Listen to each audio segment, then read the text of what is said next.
Hi everyone, my name is Mike Downs with Downs Brothers Racing, and today I'd like to show you guys how to install our DBR1 manual clutch onto an engine with a 3/4 inch keyed crankshaft.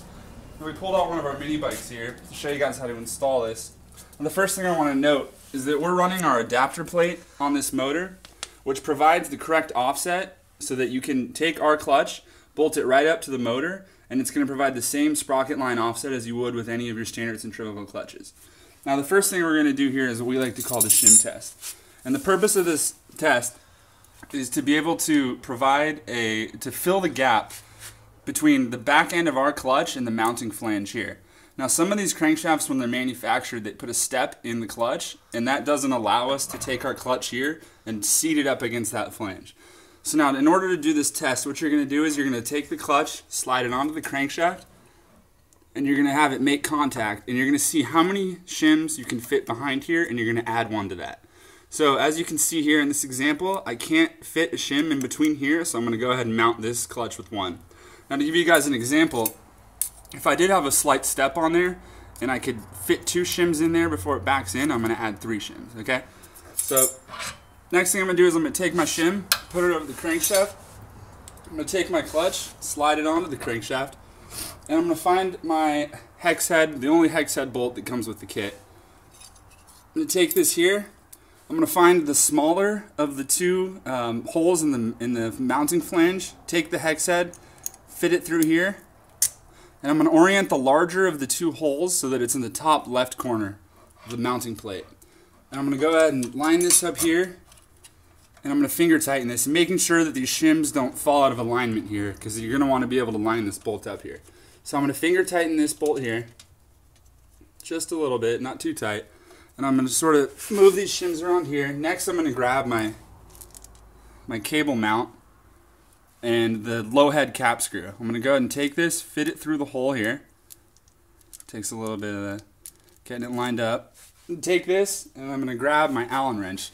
Now we find it's easier if you have the ball end on an Allen wrench to sort of get in there and get the wrench to tighten it, but a regular size will work as well. So you're going to go ahead, line that up in there, make sure your shims are all lined up. You're going to make sure you get this threaded right. You don't want to, these engine blocks are aluminum. You're going to make sure you don't want to strip those threads. So I'm going to tighten this, find the threads. Okay, next thing I want to do here is, the reason for this cable mount is that when I put the cable into here, the cable is going to fit through here and wrap around the rotating actuator. So what I want to do is I want to orient the larger of the 2 radial holes so it's facing upward and slightly to the right, so that when the cable comes here, it has a nice continuous path to sweep around the actuator. So I'm going to go ahead and line that up, just approximately. It doesn't have to be, anything too scientific here. And I'm going to go ahead and tighten this up.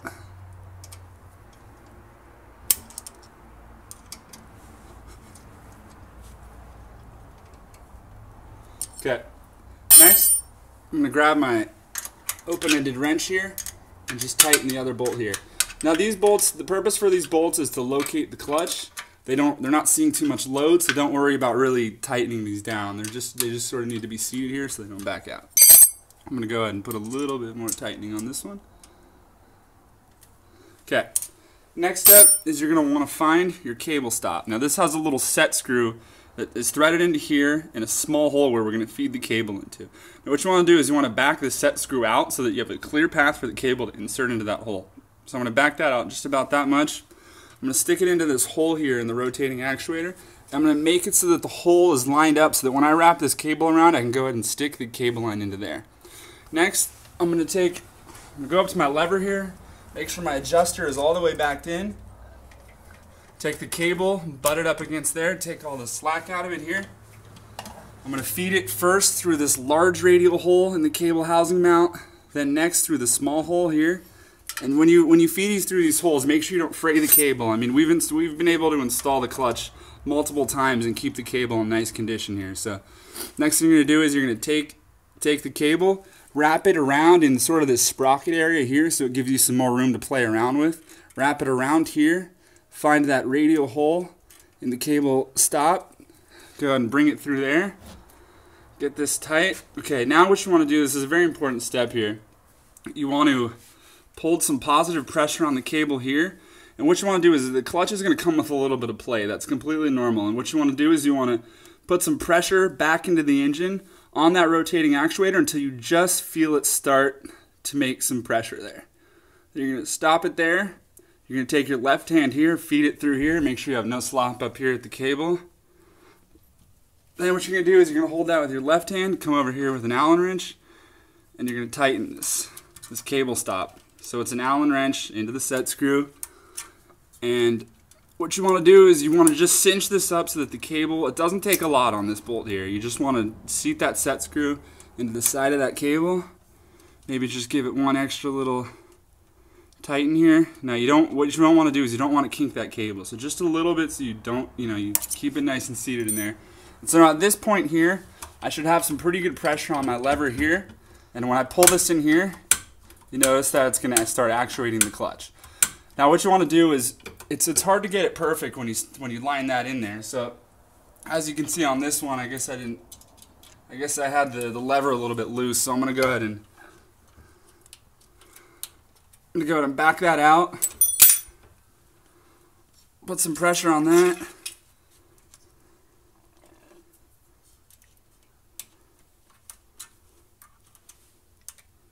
Okay, tighten up that cable again.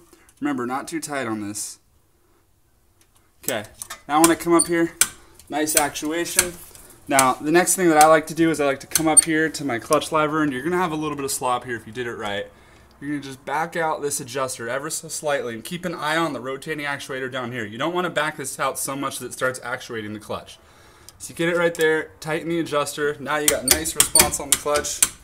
Everything's working good. Now the next step here is you're going to want to locate your key. So notice it's going to have some directionality to it. You want to spin your clutch here so that the two broached ends line up. You're going to push the key through there. Now what you're going to do is you're going to find your socket head cap screw that we've provided with. You're going to put a lock washer and then the fender washer. Now this is very important. What you don't want to do is you don't want to take this assembly and tighten it into the end of there, because if you really crank down on this will put maybe a couple 100 pounds onto the face of this male driver, and that'll essentially take the preload out of your clutch. So all we want this bolt to do is to make it so that this key stays seated in there. So what we like to do is you can take some medium strength thread locker blue, give it a couple dabs on the threads there, take it into the end of the crankshaft. Okay, and then you're just going to get it so it just barely stops, maybe give it one extra turn, and you're good. Now, you're going to want to let that sit until it dries, but we're going to keep going on with the installation here just to show you guys. Okay, so at this point here, the clutch is fully mounted. Everything is good to go. You'll see the cable, all the slack's been taken out. So if I come up here and I pull the clutch in, now I have disengagement of the clutch. So you'll notice here that the male driver stays connected to the motor, doesn't spin. I'm able to rotate this drum freely, which is connected to the final drive gear via the chain. Now if I slowly release this clutch here, it's going to start to grab. And there, you got engagement back again. Okay, so again, disengaged, engaged. And that's the clutch. So now for this next step, you're going to want to take your chain and you're going to install it on your bike just like you normally would with any type of chain, whether you're running a centrifugal clutch, a torque converter, anything like that. One note that we want to give you guys is that if you're running a number 35 chain wide, make sure that you don't use the master link with our clutch, because there isn't enough clearance here and you actually will start to make contact with this surface here. So if you are running a number 35 wide chain, make sure that you do not use the master link. If you have a chain breaker, go ahead and put it on the bike and secure that link, or do it off the bike and then just slide the motor forward when you mount your motor. And I think that's pretty much it. As you guys can see, it doesn't take a whole lot of work to mount the clutch, and then you're pretty much ready to go. Thanks for watching, guys.